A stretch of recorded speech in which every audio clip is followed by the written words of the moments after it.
用绳子轻轻一勒，就掉下了一个金色的小南瓜。它就是鲁中地区记忆中的年味——糖瓜。青楼糖瓜，香甜可口。凌晨4点，天还没亮，老头就已经开始准备了。趁着年前，他要多做一点糖瓜去卖。老师，早上好啊！老师，早上好。这是陈师傅，大家都亲切地叫他老头。糖瓜采用的是最传统的制糖方式，用粮食磨好的玉米面倒进锅里熬煮，还需要一种材料麦芽，它是甜味的催化剂。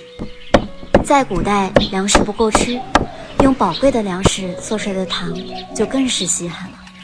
这些都弄好了，天才蒙蒙亮。粮食煮好过滤后，还得把多余的水分熬干。做糖瓜耗时很长，每3天就要熬一个大夜。水差不多熬干，就得炒糖了，让水分进一步析出。炒糖不只要技巧，还要很大的力气。坐下来。老头是很烤的，就是啊。在老头眼里，这一勺糖就是一个糖瓜，可心疼坏了。不炒不动。老师，为什么这个糖一定要手工炒啊？什么？为什么一定要坚持手工炒啊？手工炒，完全是手工炒。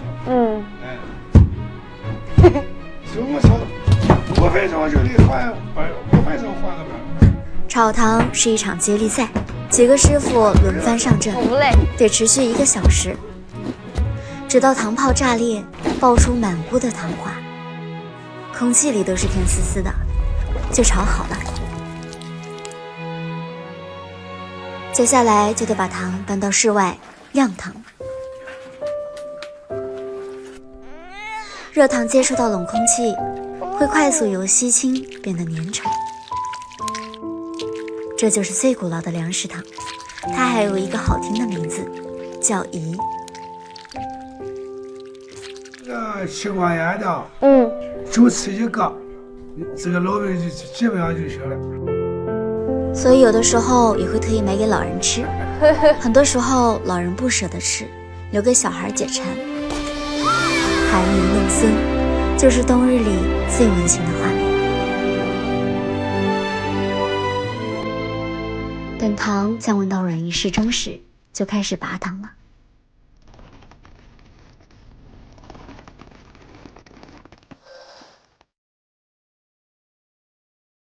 这个时候的糖虽然是软的，但是拉糖就像拉一把韧性十足的皮筋一样，就像卯足了劲儿在和枣木桩拔河。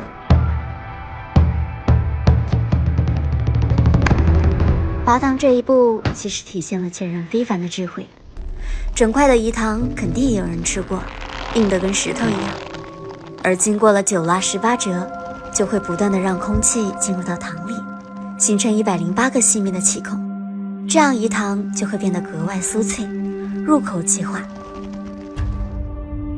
从捋糖这一步开始，必须要争分夺秒。这个时候的糖还很烫手，但是得忍着，必须赶在糖温从80度跌向65度的黄金时间内完成。老师傅们不怕烫，他们的手掌早就长满了厚厚的老茧。3个人6只手，要配合得如同精密咬合的钟表齿轮，将糖条捋成薄片，再对折4次，最后卷成一根长4米的中空糖管。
不超过3分钟。最后趁着糖瓜迷迷瞪瞪还没反应过来，迅速滚上一层炒香的芝麻做衣裳。凌晨4点，入冬的第一批糖瓜总算是瓜熟落地了。有对象了吧？没有哎，给我介绍一个。介绍俺这个地方，俺这个地方你来吗？老师刚刚说，俺这个地方你来吗？忙活了这么多天，终于有结果了。明天要收拾得干干净净，去大集上帮老头卖糖瓜。老话说，年前洗3天，来1年福禄全。我带了蓝月亮至尊洗衣精华，浓缩加配方，15分钟快洗，轻松去污渍，还能保持衣服的质感。传统让我紧急来路，科技让我们轻装出行。糖瓜，陈楼糖瓜，香甜可口。多少钱的？15块钱一斤，15块钱一斤，来2个。帮忙先小小火，这个小小火咱多整2个，别忘了啊。好，15块钱一斤，可口。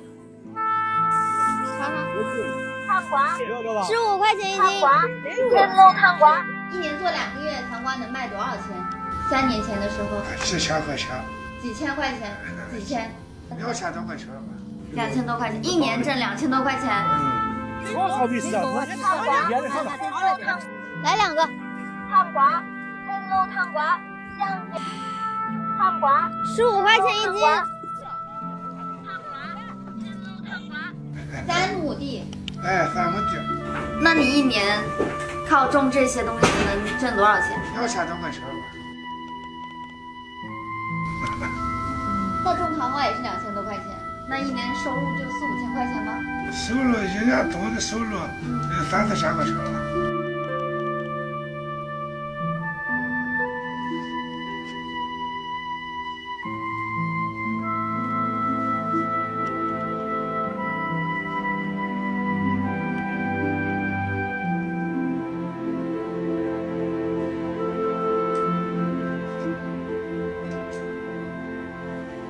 糖瓜，糖瓜，不吃吧？香甜可口。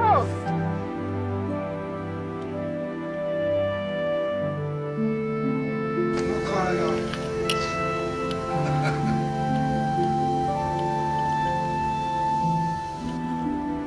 是饿了吗？啊？老一辈的人就是这样，他们的感知里真正的苦就是饿肚子。是吧？完了，咱吃饭吧。来，吃妈妈。差不多。拿。他们觉得吃饱了就很幸福。鲁中地区流传着灶王爷的传说，得了糖瓜，首先不是自己吃，而是给灶王爷上供。百姓想要用糖粘住灶王爷的嘴。回去。请灶王爷上青天，上天言好事，下界保平安。希望他尝到了甜头，能多说好话。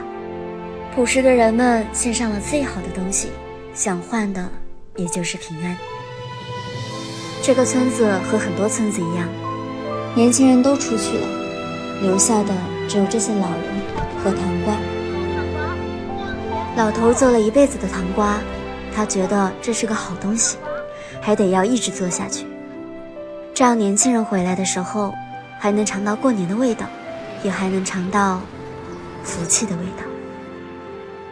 能吃上糖瓜，那更是幸福。